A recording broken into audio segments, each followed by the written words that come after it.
Hi, I'm Nargis. I work for Adobe. I'm a senior product manager on a product called Adobe Campaign. Awesome. So this is the question. You work with a team of 2 engineers and 1 designer who are also given tasks from another product manager in your organization. How would you prioritize resources in a product roadmap and convince your design and engineering teams to execute on the priority list you developed above?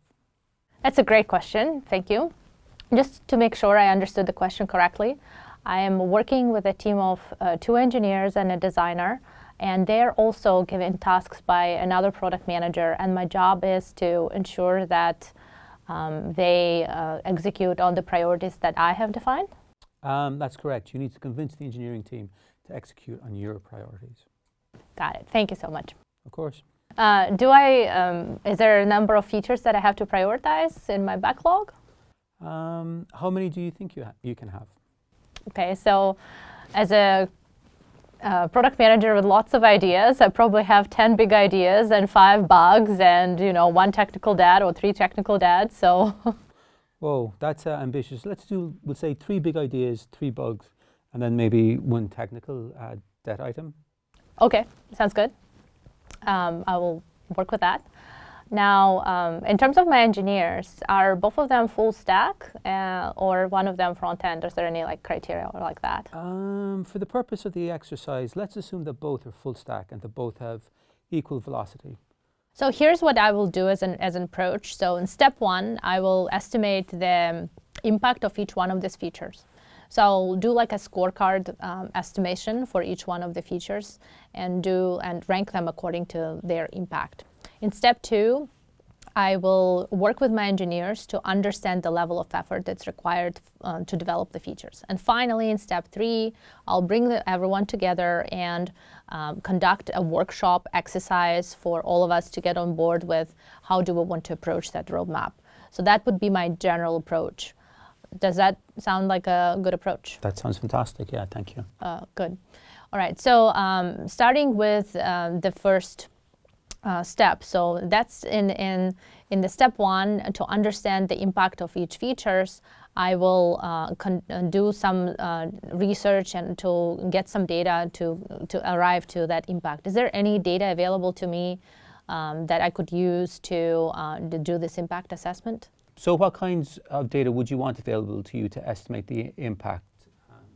Yeah, so I think in these kinds of exercises, just so that we don't go not to do a kind of wasteful research, it's important to have criteria by which you're going to rank your features. So in my case, I probably will design a scorecard, which is going to have criteria that is going to arrive at estimate of the value of each feature to my customer, to our business, and in terms of the innovation. And so based on these 3 large buckets of criteria, I will then conduct research. So I will start with the customer and value to the customer.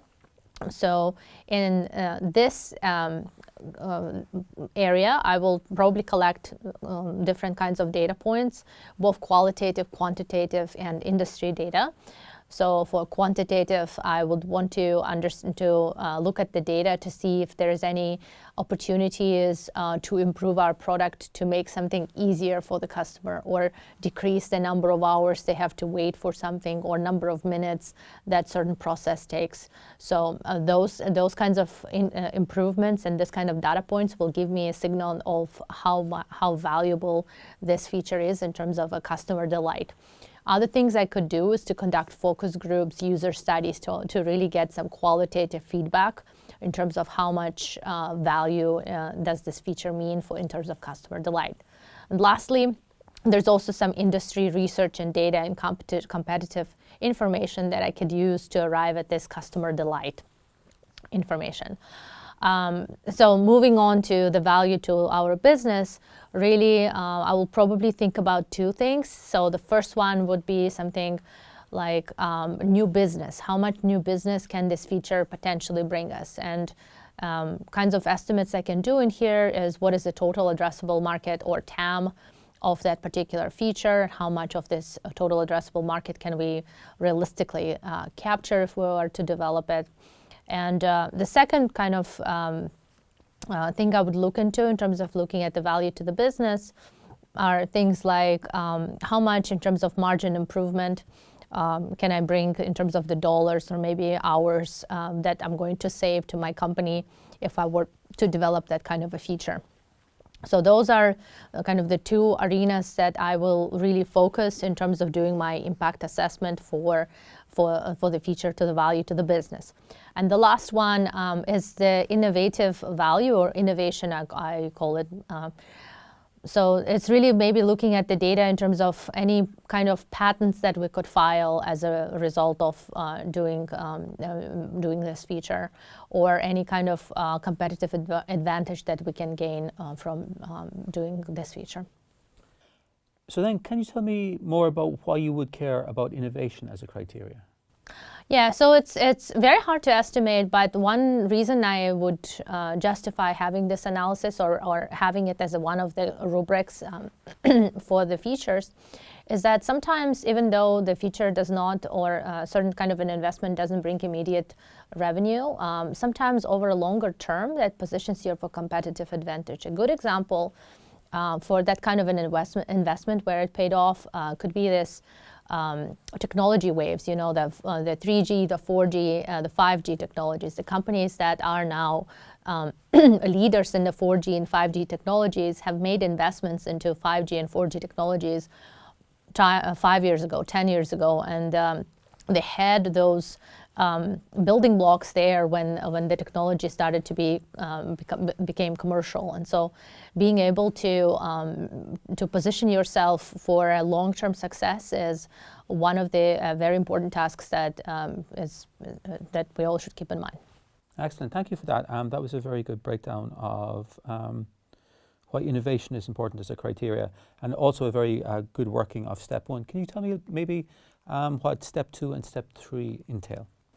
Yeah, so in step 2, really I need to work with my engineers to understand what level of effort each one of the features is going to take. For that, most of the work will be done by engineers. However, what I need to provide as a product manager is to really explain the features well. What am I expecting from my engineers? So how is the feature supposed to work? Like how many, like what kind of interactions do I expect the user to have, what some rough idea about a UI. So those kinds of inputs I need to be able to provide to my engineers, but most of the work will be done by engineers. And as a result of conducting this level of effort estimate, I expect my technical team to produce some sort of an estimate, maybe in terms of story points, or perhaps in terms of number of sprints required to complete a feature. So in the end of the day, I will have like that type of comparison.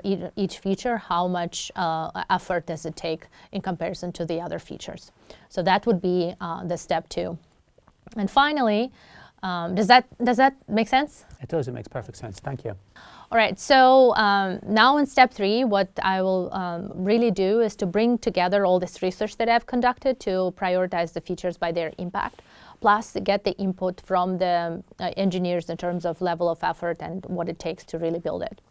And we'll sit together and really look at what we've got. And so probably I will have some sort of a matrix where I have stack ranked every single feature that I have, and engineers have their level of effort for each one of these features. And I have also kind of assigned different values to each one of them. So let's look at this table. So in here you can see that I have all 3 big ideas, bugs, and technical data, and all of my different estimates. So I've ranked them from 7 to 1, and 7 being the highest, 1 being the lowest in terms of the impact. So 7 means high impact, 1 means low impact.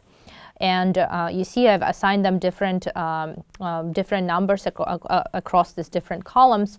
So for example, big idea 1 is really delightful for the customer, but it's not really bringing any new revenue. It's not really innovative, and it takes 5 sprints to build.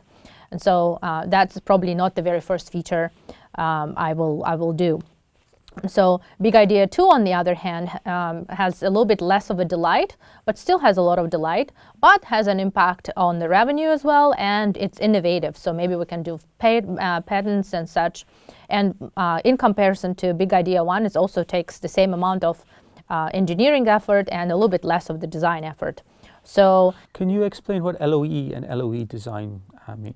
Yeah, so it's really an abbreviation I like to use in this matrix. It's just level of effort from design team and level of effort from engineering team.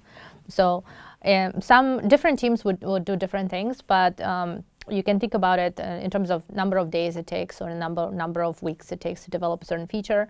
Other teams might assign story points to it. You see in agile methodologies, often they will use story points as the significance in terms of how much work does it take to develop certain feature, or how hard it is to develop certain feature. So those two columns are to be populated as a result of this step 2 in this kind of exercise that I went through. Cool. So as we look at this table, what you also notice is we're probably bug 1 and bug 2 actually are very low in terms of level of effort from engineers. So they don't even take one sprint, but have a lot of customer delight and margin enhancement possibility. So perhaps something that the customer is complaining about, and it also takes us some manual effort to fix it. So, it's relatively low cost. So we probably should start with with having our engineers build those 2 fixes.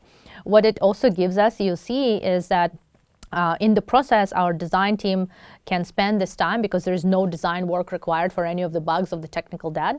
We can get our design team start working on some of the other features.